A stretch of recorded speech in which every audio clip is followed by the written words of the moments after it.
Pair of straight line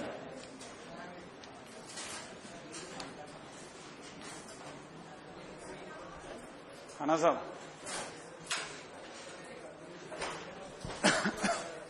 start करते हैं अपन। Pair of straight line है ना।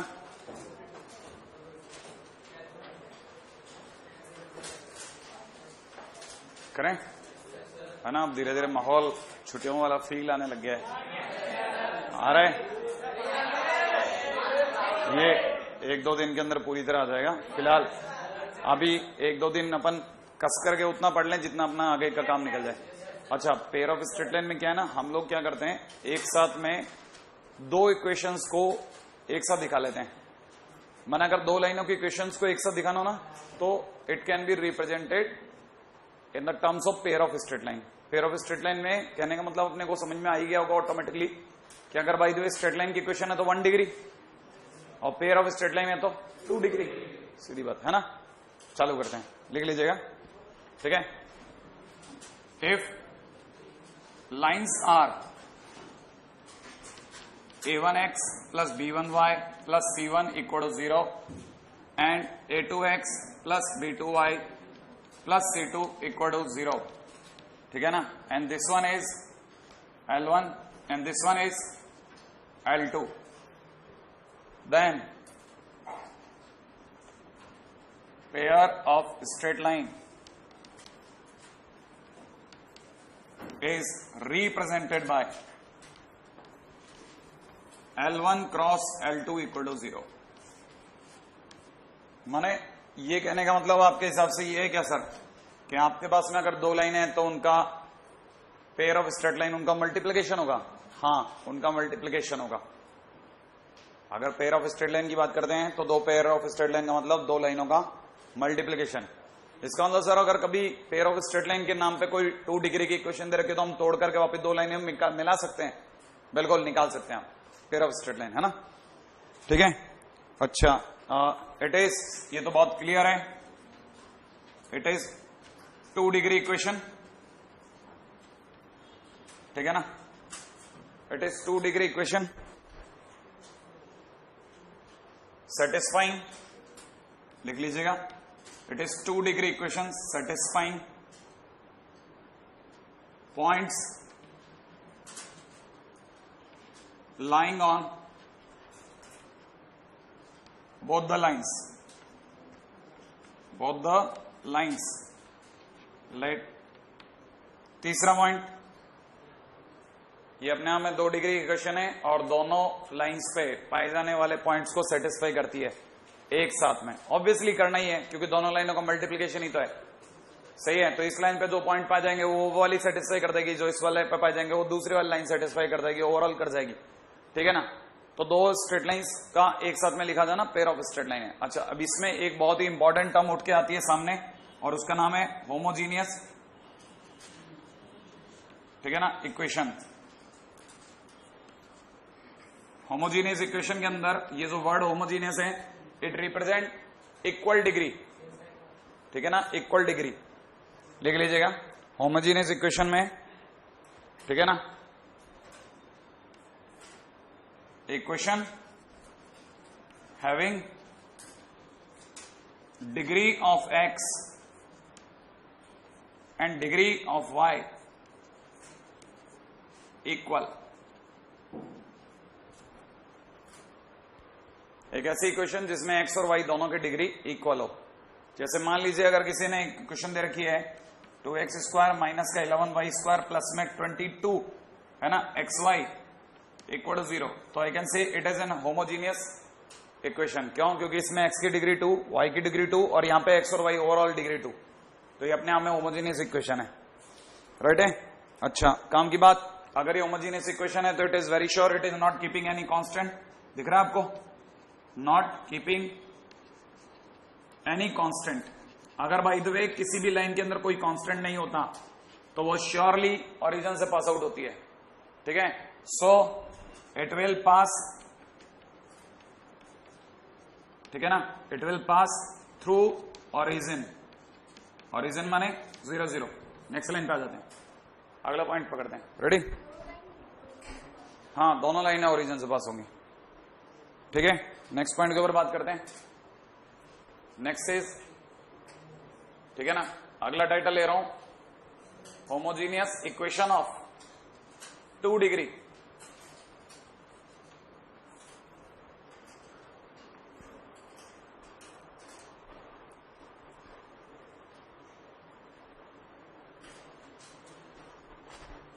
रेडी? बात करें।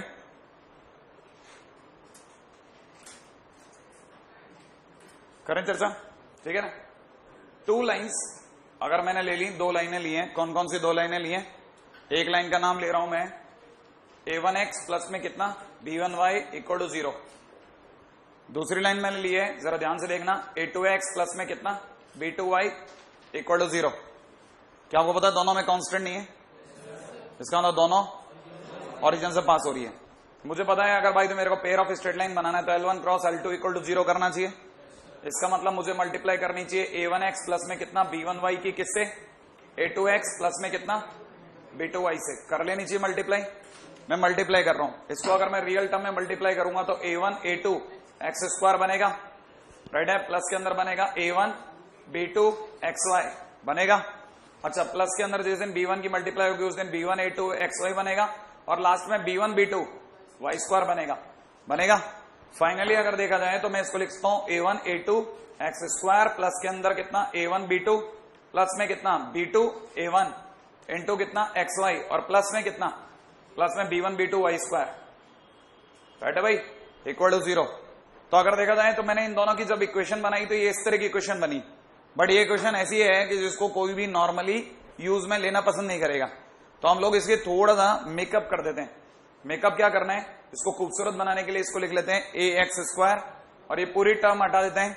इस पूरी टर्म को हटा करके इसकी जगह लिख लेते हैं कितना 2hxy।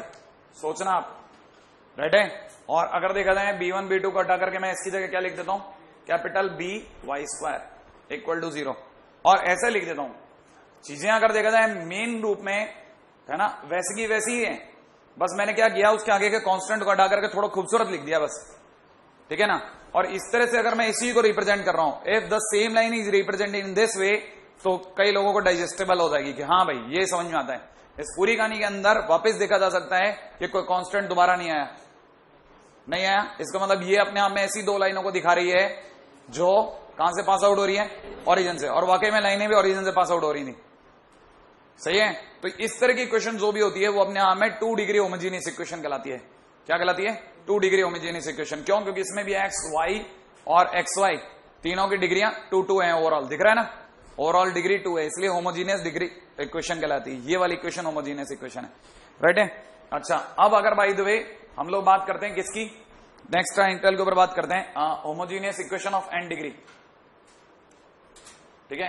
Homogeneous equation of n degree, वहां तक कॉपी कर लें एक बार जरा।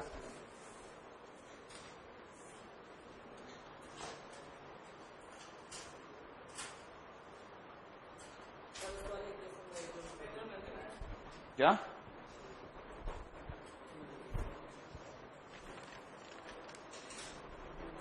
हो गया? अब जरा n डिग्री की क्वेश्चन पे बात करूं। हाँ, ये 2h जानबूझ के लिखा था, अभी आपको आने वाले टाइम में दिखाई देगा, ठीक है, लॉजिकली, है ना। कुछ और लॉजिक्स हैं जो आने वाले टाइम में दिखेंगे, जिनके कारण अभी से हम लोग यूज करने लगे। हाँ भाई, homogeneous equation of n degree बता रहा हूं। थोड़ा सा आप में से कई लोगों के मेंटली स्टेट वाइज थोड़ा सा ऊपर की चीजें, लेकिन मैंने आपको बताया था ना कल भी कि अगर बाई द वे हम लोग cos theta cos a plus b is equal to में cos a cos b minus sin a sin b लिखते हैं, तो बेसिक चीज वो याद करने वाली होती है। माने अभी तक बोर्ड के अंदर अगर कुछ याद करने लायक है तो ये है कि होमोजीनियस इक्वेशन ऐसी होती है, उसका एक एग्जांपल ये है, बस, बाकी सब ऑल बकवास, ठीक है ना। अब और बड़ी बकवास करने जा रहा हूं, कृपया करके बस एक बार देख लीजिए, दिमाग को स्वीकार करने दीजिए कि हाँ ऐसा होता होगा, और बाकी ट्रैश कर दीजिएगा, ठीक है ना। सिर्फ इसमें से जो काम की चीजें वो निथार के अलग करते, तो बाकी सब समझते जाना कि एक बार सुना जाना जरूरी था इसलिए लिखा गया है, ठीक है ना। बस इससे तो कुछ नहीं है, खुला शब्दों में एकदम सीधा सीधा बात कह रहा हूं, मेरी तरह से कोई लाग लपेट नहीं करा। a0 x की पावर n डिग्री का x हो गया, राइट है।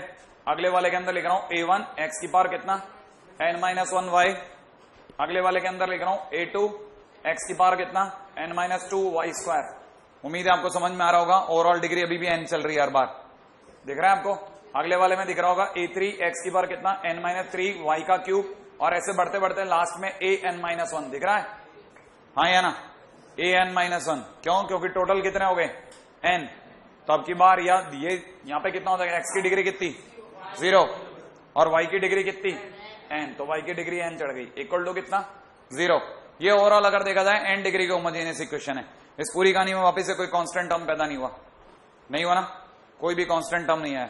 इसी चीज को चाहो तो उल्टा भी लिख सकते हैं, इसी चीज को चाहे तो उल्टा भी लिखा जा सकता है, वो भी कोई बहुत बड़ी बात नहीं है, ठीक है ना। कहने का मतलब सर आप इसे y की टर्म में उल्टा ऐसे लिखते थे, इसको जरा समझने का प्रयास करना है ना भाई। अब ये जानबूझ करके यही चीज मैं उल्टा लिख रहा हूं, ठीक है, सिर्फ आप में से कई लोगों को ये बताने के लिए कि होमोजीनियस शब्द का बेसिक मीनिंग क्या है। सिर्फ 2 डिग्री नहीं है, अगर सारी डिग्री अगर ओवरऑल इक्वल हो तो n डिग्री, 3 डिग्री को होमोजीनियस 3 डिग्री, ऐसे n डिग्री की क्वेश्चन हो जाती है। आप में से कोई ये भी सोच सकता था, किसी किसी किताब में ये भी लिखा होता है a1 y की पावर n, ठीक है ना, और ऐसे ऐसे डैश डैश लिखा जा सकता है। आप में से उम्मीद है सबको समझ में आएगा, फिर भी एक बार लिख लेता हूं a1 इतना, ठीक है, प्लस के अंदर कितना a2 y की पावर n-1 x, फिर अगली बार देखा जाए a3 y की पावर n-2 x स्क्वायर, फिर a4 y की पावर कितना n-3 और x का क्यूब, है ना भाई, n-3 और x का cube, and dash dash it will B last on what, है ना, a की पावर an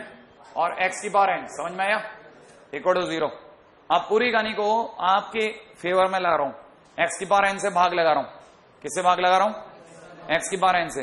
अगर x की पावर n से भाग लगा रहा हूं तो a1 y बाई एक्स की होल पावर n, a2 है ना, x की पावर n से भाग लगाते ही एक x कट गया, x की पावर कितना रह गया n-1, तो यहां पे कितना हो गया y बाई एक्स की पावर n-1, है ना भाई। अगर मैं x का भाग लगाता हूं, x की पावर कट जाएगा, कितना रह जाएगा n-2, और x की पावर n-2 का इसमें भाग लगाते ही कितना रह जाएगा a3 y बाई एक्स की होल पावर n-2, ये रह जाएगा। इसी प्रकार ये हो जाएगा a4 y बाई एक्स की whole power n-3 and so on, बढ़ते बढ़ते बेटे। अगर मैंने यहाँ पे x की पावर n का भाग लगा दिया तो it will be an equal to 0 हो गया, सही ना भाई। उम्मीद है आप में से कई लोगों को अगली लाइन और भी ज्यादा अच्छी लगेगी, m की पावर n, दिखा, सोचा आपने m, क्यों?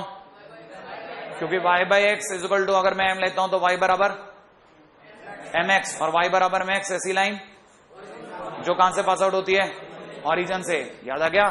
तो ऑरिजिन से पास आउट होने वाली लाइन कैसे पता कि ऑरिजिन से पास आउट होने वाली लाइन का इससे क्या लिंक है, इससे ये लिंक है, पूरी कहानी में कोई भी कांस्टेंट टर्म नहीं है, माने ये अपने आप में n ऐसी लाइनों को दिखा रहा है जो ऑरिजिन से पास हो रही थी, ये अपने आप में n ऐसी लाइनों को दिखा रहा था जो ऑरिजिन से पास हो रही थी। ये तो बात पक्की हो गई, है ना। अब मैं पूरे को लिख रहा हूं n-1 a3 n की पावर कितना n-2 a4 m to the power कितना n-3 एंड सो ऑन, बढ़ते बढ़ते कितना an इक्वल टू 0। ये अपने आप में m की इक्वेशन है, इक्वेशन ऑफ m कितने डिग्री की, m के पद m के टर्म्स में n डिग्री की इक्वेशन है, तो ऑब्वियस सी बात है इसके रूट्स भी कितने होंगे, n रूट्स होंगे, हाँ या ना।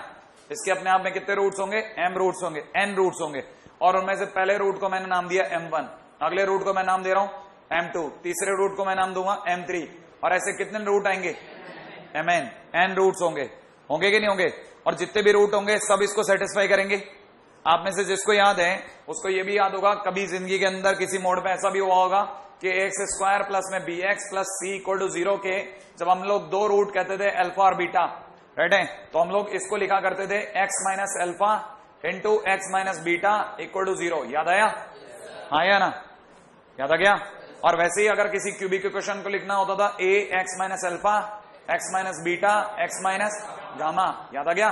माने अगर बाय द वे मेरे पास रूट्स अवेलेबल हैं तो मैं उसकी इक्वेशन को ऐसे लिख सकता हूं, राइट है। आज के दिन m की इक्वेशन है और उसके रूट्स m1 m2 m3 हैं, तो I can write down this equation again in the terms of m, a m minus m1, याद है, into m minus m2 into m minus m3, है कि नहीं भाई। और ऐसे बढ़ते बढ़ते कहां तक, m माइनस mn, लिख सकता हूं कि नहीं लिख सकता हूं, ऐसा लिख दिया मैंने। और मैंने अगर ऐसा लिख दिया तो मेरे पास m के नाम पे कितनी वैल्यूज आ गई, n वैल्यूज आ गई, m1 m2 m3 mn, आगे कि नहीं आगे। इसका मतलब सोचना जरा, m बोले तो y बाई एक्स, m बोले तो y बाई एक्स, तो y by x is equal to m1 हो गया इधर वाले से y by x is equal to m2 हो गया, इधर वाले से y by x is equal to m3 हो गया। तो मैं अगर इसको खींचता हूं तो मुझे दिख रहा है y by x is equal to m1, इसका मतलब y